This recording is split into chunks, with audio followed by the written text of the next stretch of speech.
Halo Bujang, terima kasih yang udah mengklik video ini dan selamat datang di channel Uzumaki Film. Channelnya jomblo friendly banget.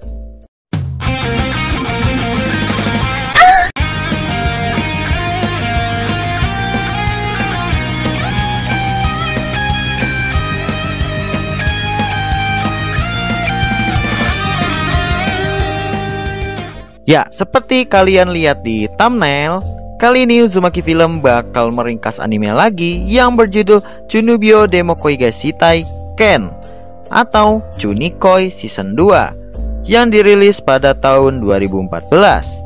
Bagi yang belum nonton alur cerita S1-nya atau season 1-nya, bisa klik link di deskripsi ya, biar nyambung aja. Karena aku nggak bakal perkenalan tokoh lagi, palingan ya cuma karakter baru aja sih.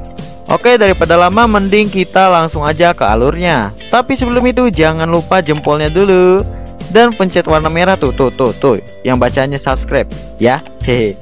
Kalau udah langsung aja kita gas. Di awal scan diperlihatkan Yuta dan Rika yang lagi tinggal berdua. Dikarenakan kakeknya Rika yang enggak sengaja melepas sewa apartemennya. Jadi Yuta pun mengizinkan Rika buat tinggal bersamanya untuk sementara waktu.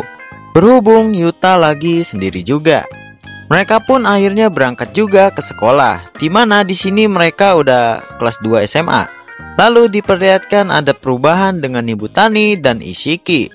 Ishiki yang rambutnya udah kayak Goku malah kegap sama gurunya, yang membuat dia harus botak lagi. Saat selesai acara penyambutan murid baru, Nibutani mengajak Yuta untuk membahas tentang Chunibyo-nya. Tapi saat membahas itu, Dekomori datang sambil sliding tackle si Nibutani. Dan Dekomori pun pengen ngajak battle lagi, cuma dia udah mabok duluan. Singkatnya, saat pulang sekolah, Yuta dan Rika lagi nyari apartemen baru. Lalu temannya datang dan menanyakan kenapa apartemen Rika kosong. Kosong? Saat Yuta pengen jawab, tiba-tiba Touka datang. Dan di situ mereka udah panik karena takut ketahuan Rika lagi tinggal bersama Yuta.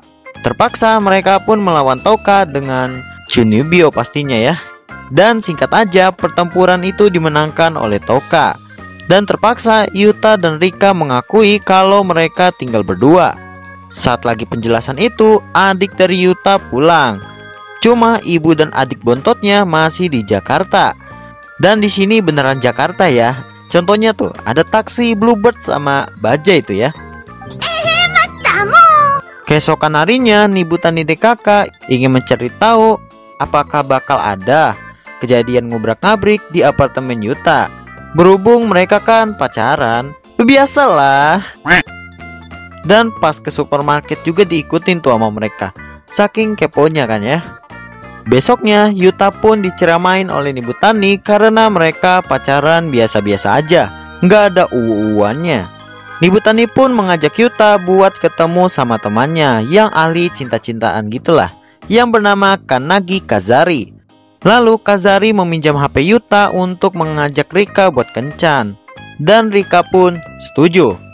Pada hari Minggunya mereka pun kencan. Saat lagi nonton Ninikan Kawin, Yuta pun mengajak Rika buat pegangan tangan. Ya mungkin bagi zomblo yang nonton ini hanya senyum-senyum sendiri lah. Lalu mereka pun mengikat kontrak kembali sebagai mata iblis dan Dark Flame Master. Saat malamnya, Rika melihat ada yang turun ke balkon Yuta. Dan di sini mirip sama yang kayak di season 1-nya. Ternyata yang turun adalah Ciwi lagi, yang bernama Shichimiya Satone, yang pastinya seorang Chunibyo juga. Besoknya Yuta pun mimpi basah tentang Rika, dan dia pun bangun karena ngubrak dari tempat tidur. Lalu Yuta pun melihat kalau Rika lagi nempel di atasnya, dan langsung injak aja itu perut, dan dia pun langsung mules ya. Saat berada di sekolah, Rika meminta Yuta buat pakai kaos yang dia pilok. Cuma Yuta ada syarat kalau Rika dapat nilai lebih gede daripada dia, Yuta bakal pakai. Dan benar aja nilai Rika lebih gede dari Yuta. Terpaksa Yuta bakal pakai itu kaos. Cuma ternyata bukan kaos yang harus dia pakai, tapi dia harus jadi cosplay penyihir. Saat lagi adegan henshin, tiba-tiba Yuta kegep sama Nibutani dan Ishiki. Ya pastinya malu lah. Lalu Rika pergi karena ada panggilan baginya, dan ternyata itu adalah Satone yang lagi mencari Rika. Mereka pun akhirnya bertarung Chunibyo lagi seperti biasa. Lalu datang Yuta yang ternyata mengenal siapa Satone. Ternyata penyebab Yuta punya Chunibyo adalah karena dia ikut-ikutan dari Satone, dan nama Dark Flame Master itu juga berasal darinya. Lalu gurunya pun meminta Yuta buat nganter Satone pulang. Dan ternyata apartemen Satone berada tepat di atas Yuta. Saat malamnya mereka pun makan bareng, dan di sini Rika kayak cemburu gitu karena Satone dekat banget sama Yuta. Ya kayak biji lah. Dan ada momen di mana Satone nempelin hidung ke Yuta yang membuat Rika makin panas menggelora. Sebagai permintaan maaf, Yuta pun melakukan hal yang sama dengan Rika. Makin panas yang jomblo panas panas. Lalu Scan diperlihatkan Nibutani yang meminta Yuta buat ngedukung dia, dikarenakan dia akan mencalonkan diri menjadi ketua OSIS. Jadi Nibutani juga meminta Yuta buat menahan Dekomori sampai presentasinya selesai. Pas lagi main Chunibyo-Chunibyoan, Dekomori tiba-tiba menghilang, dan ternyata dia berada di kelasnya. Nibutani yang udah telanjur masuk langsung mempresentasikan visi misinya. Cuma dia malah diganggu sama Dekomori. Saat pulang sekolah, Nibutani pun memprotes kepada Yuta kenapa si Dekomori bisa lepas. Lalu datanglah Satone yang ternyata kenal juga dengan Nibutani. Begitupun sebaliknya. Saat Satone memperlihatkan foto dia bersama Nibutani, Dekomori pun merasa percaya kalau Nibutani adalah Mori Summer. Besoknya Dekomori pun mulai menjadi baik kepada Nibutani, yang sebelumnya kan barbar gimana gitu kan. Lalu Yuta mendapatkan ide supaya Nibutani mendapatkan dukungan, yaitu dengan meminta bantuan kepada Dekomori. Dan tentu aja Dekomori pun mau ya. Kemudian mereka berdua pun melakukan rencana itu. Singkat aja, pas hari pemilihan si Nibutani udah pede banget dengan Dekomori. Cuma Dekomori mempresentasinya makai buku Mabinogion dan foto Mori Summer, sehingga Nibutani malah kayak kesurupan gitu. Besoknya Nibutani pun gak kepilih jadi ketua OSIS, dan Dekomori menganggapnya sebagai Mori Summer palsu lagi. Singkat aja, gurunya pun datang, dimana dia memeriksa kegiatan yang dilakukan oleh eskulnya Rika. Ya palingan kegiatannya cuma tidur siang doang. Tapi ternyata gurunya mengatakan kalau tidur siang juga ada pertandingannya. Saat sorenya, mereka bertemu dengan Ciwi yang berada di sekolah sebelah, yang ternyata mempunyai eskul tidur siang juga. Karena eskul Rika kayak diremehin gitu, Kumin dan Rika pun menantang eskul Ciwi tersebut dengan pertandingan tidur siang, dimana Rika mengatakan kalau eskulnya kalah maka eskulnya bakal dibubarkan. Emang itu mulut ngegas aja, nggak ada rem gitu. Biasalah. Kemudian mereka pun memulai latihan buat pertandingan itu, dimana mereka masih kesulitan buat tidur siang. Beda banget kan kayak di plus 62, dimana gampang banget tidur ya. Ya emang udah bakat dari bocil lah ya. Disuruh tidur siang mulu mama. Singkat aja, pertandingan itu dimulai, dimana mereka udah pasrah karena lawannya sih kelihatannya udah pro-pro gitu. Cuma Kumin memberikan motivasi kepada mereka, jadinya mereka gas aja. Dan biasa pertarungan mereka berada di mimpi ya, sekaligus Chunibyo. Dan pertandingan itu dimenangkan oleh eskulnya Rika. Beberapa hari kemudian mereka pun pergi untuk karya wisata, dimana mereka berdua yaitu Yuta dan Rika selalu dijahili teman-temannya, yang membuat mereka malu lah. Nibutani yang melihat hubungan mereka gitu-gitu aja lantas menceramahinya. Dan Yuta meminta Nibutani buat menjaga Rika dulu, karena mungkin dia malu diliatin orang terus. Saat malamnya, teman-temannya yang kepo pun menanyai hubungan Yuta dengan Rika. Cuma mereka nggak percaya kalau Yuta belum melakukan hal lebih kepada Rika. Karena di Jepun itu pacaran ya udah kayak gitu ya biasalah. Makanya ayo pindah ke Jepun. Tiba-tiba Yuta yang melihat Rika pun lantas menutupi biar nggak ketahuan temannya. Tapi tiba-tiba ada guru yang datang buat ngecek. Pas lagi berduaan di selimut, Yuta yang udah gak kuat iman pengen nyosorin Rika. Cuma gagal karena ada suara dikit aja.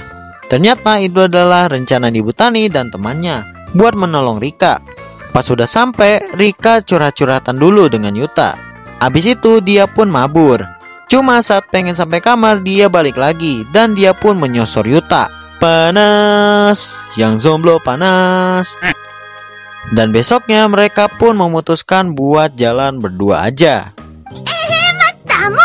Saat lagi jalan berdua itu, mereka bertemu dengan Satone yang ternyata lagi karya wisata juga. Cuma dia mengatakan kalau dia kehilangan tasnya. Yuta dan Rika pun mencoba membantu dan akhirnya ketemu juga itu tas. Cuma saat pengen ngambil, diambil sama monyet. Cuma akhirnya Yuta berhasil mengambil tas itu dan mereka berdua pun dikejar oleh monyet tersebut dan berhasillah mereka lolos. Cuma Rika yang melihat mereka berdua mendadak cemburu, jadi dia ngibrit aja. Yuta dan Satone yang melihat itu lantas mencarinya, cuma nggak ketemu. Lalu singkat aja Satone bertemu dengan Rika di pelabuhan dan dia membicarakan tentang masa lalunya dengan Yuta. Setelah ngasih tahu akan hal itu, Satone pun pergi. Dan pas banget si Yuta datang. Dia itu udah kayak polisi di film-film gitu, telat. Ternyata Yuta bisa tahu Rika di situ karena SMS dari Satone. Lalu Yuta pun memberikan payung sebagai kado ultah bagi Rika dan semua fine-fine aja. Setelah karya wisata itu, mereka mengikuti Dekomori yang katanya bertemu dengan Mori Summer. Setelah bertemu, ternyata Mori Summer itu adalah seorang lesbok. Nibutani yang gak terima langsung aja nyamperin mereka berdua. Cuma si Nibutani kalah bacot dengan Ciwi itu. Besoknya mereka pun bertemu lagi, di mana Nibutani tidak punya bukti kalau dia adalah Mori Summer asli. Dan Nibutani bilang, "Alhamdulillah aku terbebas dari bocah itu, jadi nggak ada yang ganggu aku lagi. Asik." Cuma Dekomori kayak nggak enak gitulah. Lalu Yuta pun meminta Nibutani buat bertarung dengan Mori Summer fake itu. Cuma si Nibutani kan gak mau balik lagi ke mode suram tersebut. Lalu Yuta pun meminta Satone buat melatih Nibutani menjadi Tsunobyo lagi. Dan besoknya mulailah terlihat sosok asli dari Mori Summer fake itu.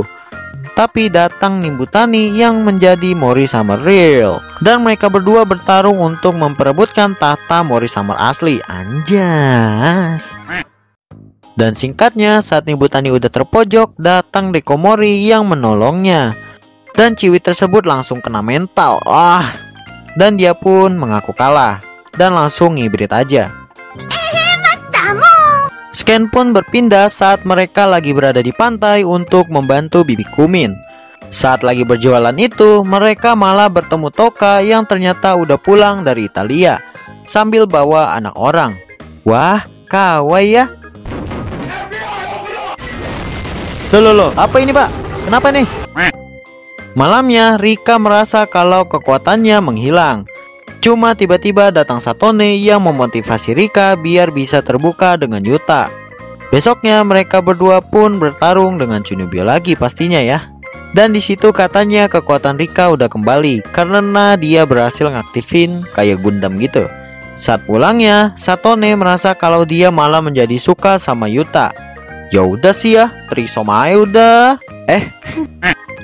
Singkat aja, saat berada di perpus, Yuta mendapatkan SMS dari Toka kalau dia bakal berangkat lagi ke Italia. Di sisi lain ada Satone yang lagi berusaha ngilangin perasaan dia ke Yuta. Cuma nggak bisa-bisa. Besoknya teman-temannya pun menginterogasi Satone. Apakah benar yang dikatakan oleh Toka kalau Satone demen sama Yuta? Setelah banyak ngeles, akhirnya Satone pun mengaku kalau dia itu demen sama Yuta.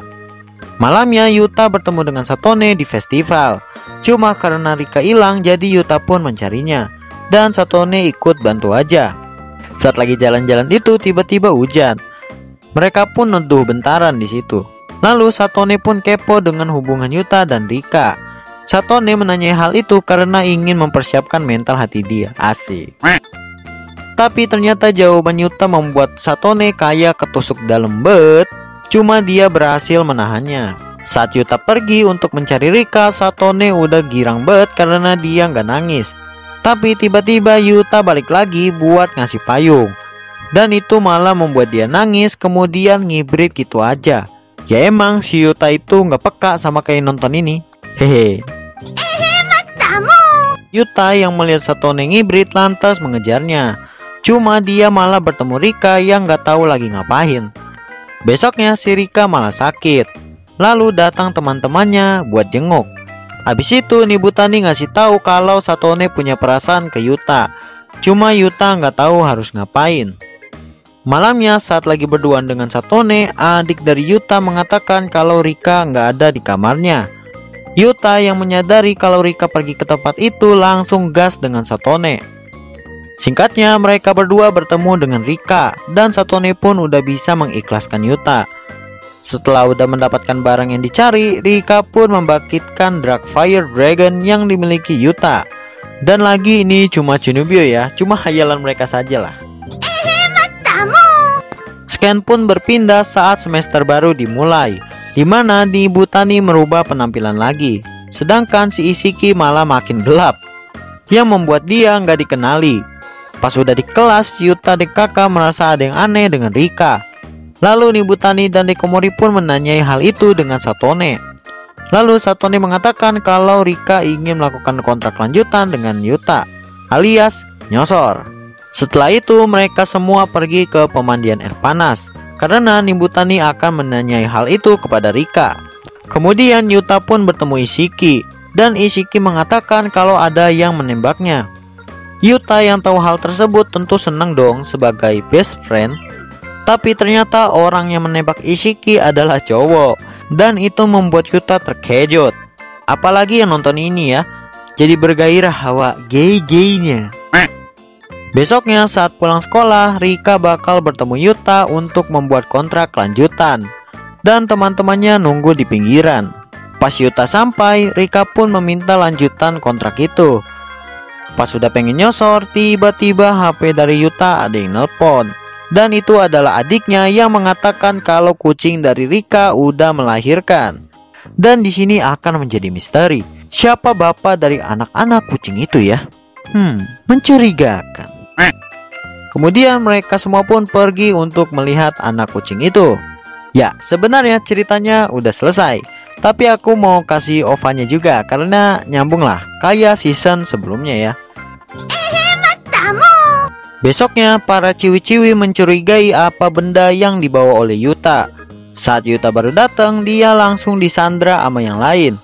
Pas Rika mengecek tas Yuta, ternyata itu adalah flash disk yang berisi foto-foto idol kesukaan Yuta. Rika yang cemburu lantas gak suka itu dan meminta Yuta buat ngembaliin itu flash disk ke Isiki. Pas Yuta udah balikin ke Isiki, si Isiki malah ngumpetin itu flash disk ke kantong biar gak ketahuan sama yang lain. Malamnya Rika yang masih curiga pergi ke kamar Yuta untuk mengambil flash disk tersebut. Pas lagi asik cek, tiba-tiba Yuta datang buat melihat Rika. Dan besok paginya Rika nggak sengaja ngancurin itu flash disk. Lalu dia pun akhirnya ketahuan Yuta dan mereka berdua akhirnya berantem ringan. Singkatnya, pas lagi berada di kamar Satone, mereka mencoba melihat gerak-gerik Yuta dan menganggap kalau Yuta nggak peduli dengan Rika. Tapi ternyata itu sebaliknya, dimana Yuta nungguin sampai Rika pulang. Rika yang melihat itu lantas menemui Yuta lewat balkon. Dan anime ini ditutup dengan Yuta dan Rika yang kayaknya kecapean abis adu bacot semalam. Dan cerita pun selesai. Oke, mungkin segitu dulu alur cerita animenya. Dan maaf kalau ada yang kurang ya dari video ini, karena aku buatnya agak kurang sehat gitulah ya. Oke, sampai di sini dulu. Jangan lupa like kalau kalian suka. Kalau nggak suka ya kalian dislike aja, nggak apa-apa. Dan subscribe channel ini kalau bisa nyalain loncengnya biar tahu kalau aku update video baru. Sampai jumpa di next video dan sayonara bujang.